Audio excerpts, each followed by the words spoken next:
we must also bring back law and order to our cities and towns. We're also once again giving our police officers the support, protection, and respect they so dearly deserve. They have to get it. They have such a hard, dangerous job, but we're going to make it less dangerous. The problem is the bad guys don't respect the law, but we have a breach of the Capitol! Breach of the Capitol!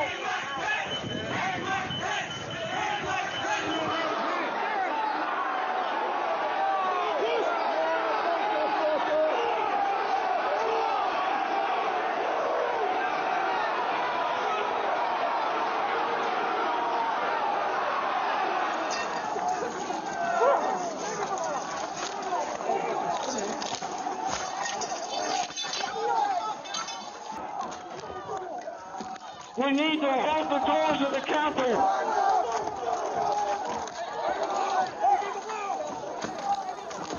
I need court support.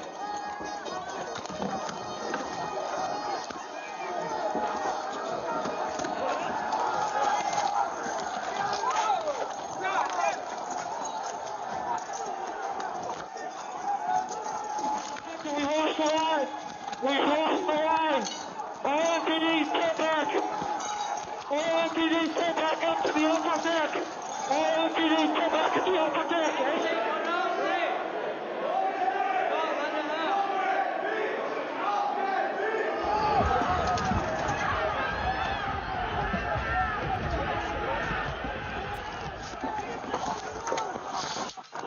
They were peaceful people. These were great people. The crowd was unbelievable, and I mentioned the word love, the love in the air. I've never seen anything like it. Yes, sir. First, we have a list of pardons and commutations relating to events that occurred on January 6, 2021. okay. And how many people is this? I think this order will apply to approximately 1,500 people, sir. So this is January 6th. These are the hostages. Approximately 1,500 for a pardon. Yes. Full pardon. Full pardon or commutation? Full pardon.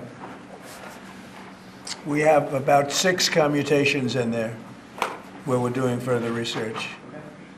Nice to see you again. And you too.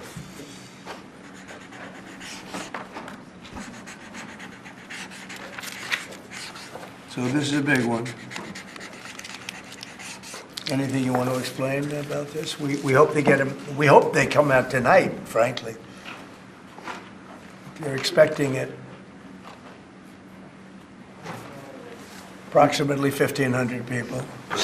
Six commutations. Were there any cases you did not commute or pardon of people? We're looking at different things, but the commutations would be the ones that we'll take a look, and maybe it'll stay that way, or it'll go to, full pardon.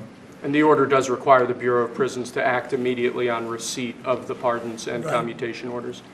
Sir, this is an Why don't we get that down so they can get them going right now? Yes, sir. Is that okay? Yep. Thank you, Mr. Chairman, and members of this committee, for inviting me to provide my eyewitness testimony of the violent assault on our nation's capital on January 6, 2021.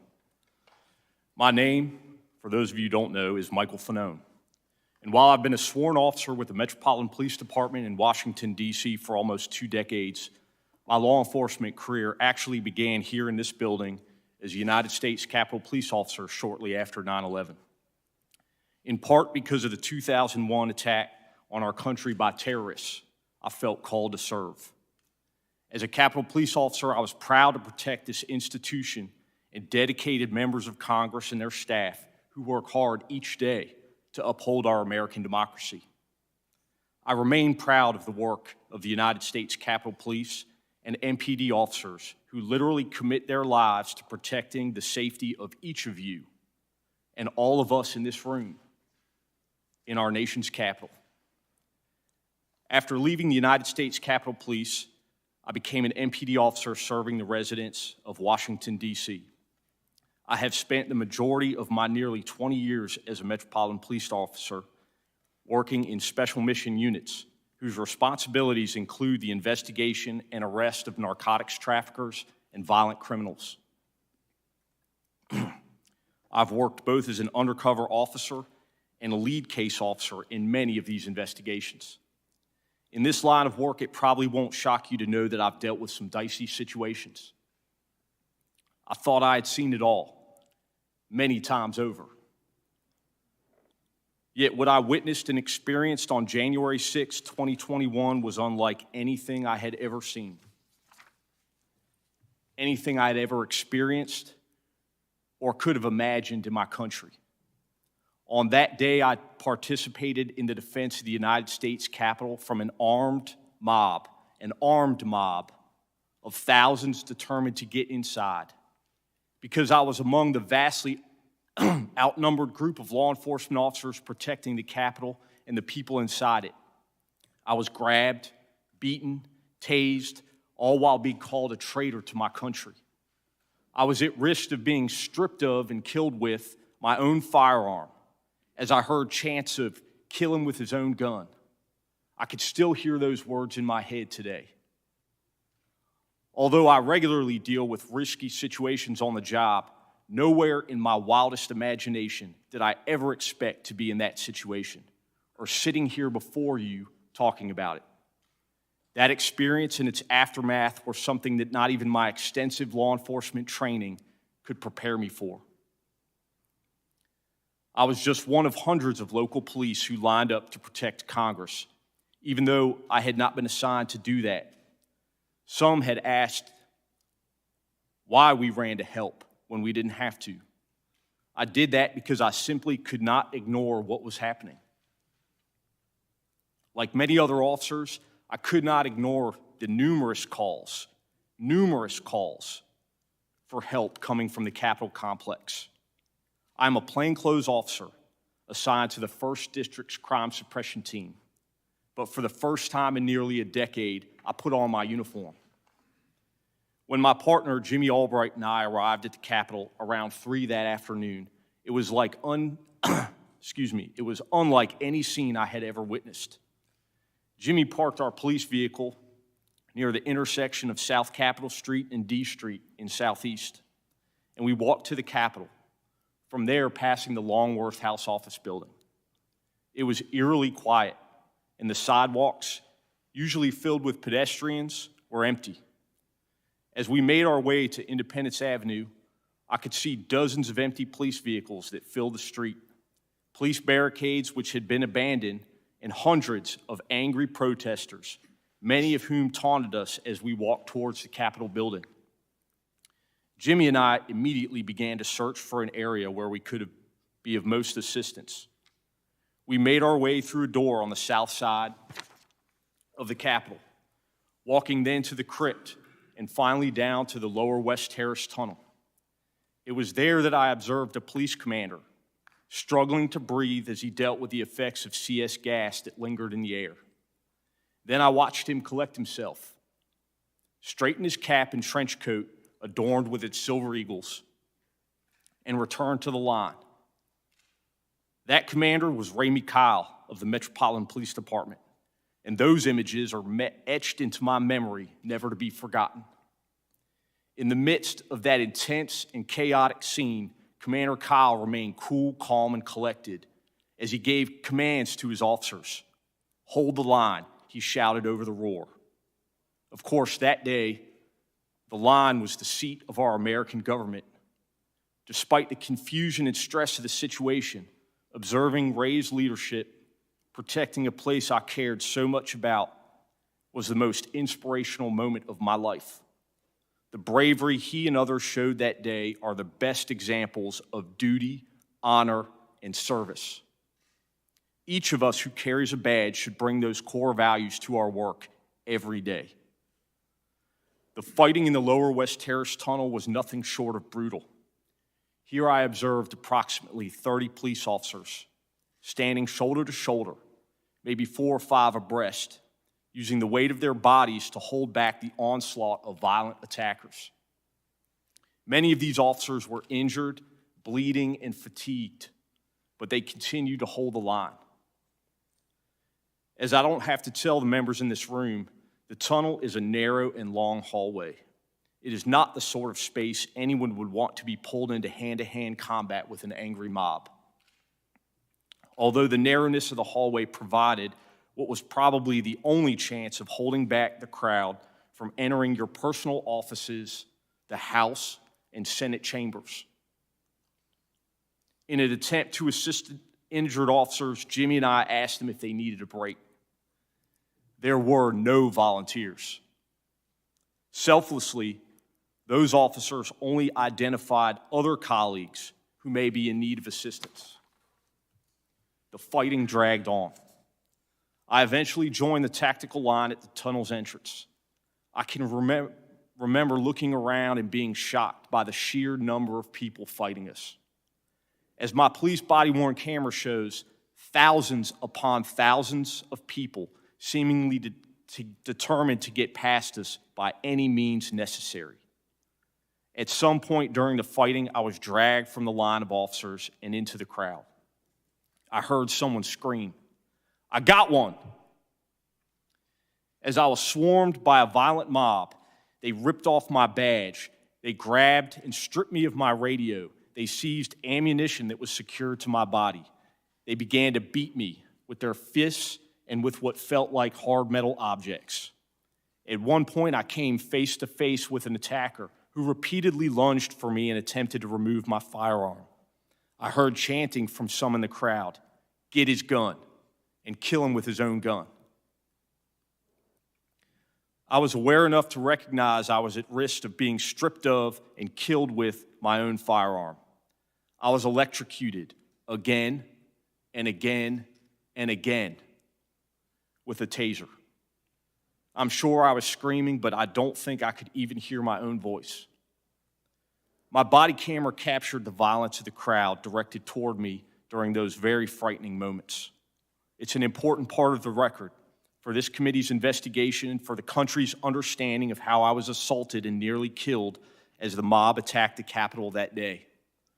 And I hope that everyone will be able to watch it. The portions of the video I've seen remain extremely painful for me to watch at times, but it is essential that everyone understands what really happened that tragic day. During those moments, I remember thinking there was a very good chance I would be torn apart or shot to death with my own weapon. I thought of my 4 daughters who might lose their dad. I remain grateful that no member of Congress had to go through the violent assault that I experienced that day.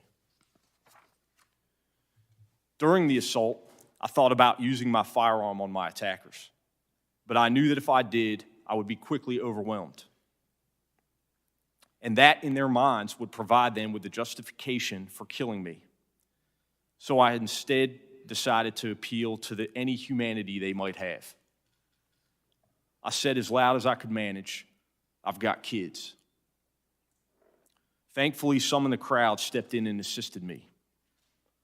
Those few individuals protected me from a crowd and inched me toward the Capitol until my fellow officers could rescue me. I was carried back inside. What happened afterwards is much less vivid. I had been beaten unconscious and remained so for more than 4 minutes. I know that Jimmy helped to evacuate me from the building and drove me to MedStar Washington Hospital Center, despite suffering significant injuries himself. At the hospital, doctors told me that I had suffered a heart attack, and I was later diagnosed with a concussion, a traumatic brain injury, and post-traumatic stress disorder. As my physical injuries gradually subsided and the adrenaline that had stayed with me for weeks waned, I've been left with the psychological trauma and the emotional anxiety of having survived such a horrific event. And my children continue to deal with the trauma of nearly losing their dad that day. What makes the struggle harder and more painful is to know so many of my fellow citizens, including so many of the people I put my life at risk to defend, are downplaying or outright denying what happened. I feel like I went to hell and back to protect them and the people in this room. But too many are now telling me that hell doesn't exist, or that hell actually wasn't that bad. The indifference shown to my colleagues is disgraceful. My law enforcement career prepared me to cope with some of the aspects of this experience. Being an officer, you know your life is at risk whenever you walk out the door, even if you don't expect otherwise law-abiding citizens to take up arms against you. But nothing, truly nothing, has prepared me to address those elected members of our government who continue to deny the events of that day, and in doing so, betray their oath of office. Those very members whose lives, offices, staff members I was fighting so desperately to defend. I agreed to speak here today and have talked publicly about what happened because I don't think our response to the insurrection should have anything to do with political parties. I know that what my partner Jimmy and I suited up for on January 6th didn't have anything to do with political parties or about politics or what political party any of you public servants belong to. I've worked in this city for 2 decades, and I've never cared about those things, no matter who was in office. All I've ever cared about is protecting you and the public, so you can do your job in service to this country and for those whom you represent. I appreciate your time and attention. I look forward to the committee's investigation, and I am hopeful with your commitment, we as a country will confront the truth of what happened on January 6th and do what is necessary to make sure this institution of our democracy never falls into the hands of a violent and angry mob. We must also recognize the officers who responded that day, many unsolicited, and their countless acts of bravery and selflessness. It has been 202 days since 850 MPD officers responded to the Capitol and helped stop a violent insurrection from taking over this Capitol complex, which almost certainly saved countless members of Congress and their staff from injury and possibly death. The time to fully recognize these officers is now. Thank you again for the opportunity to provide my testimony here today.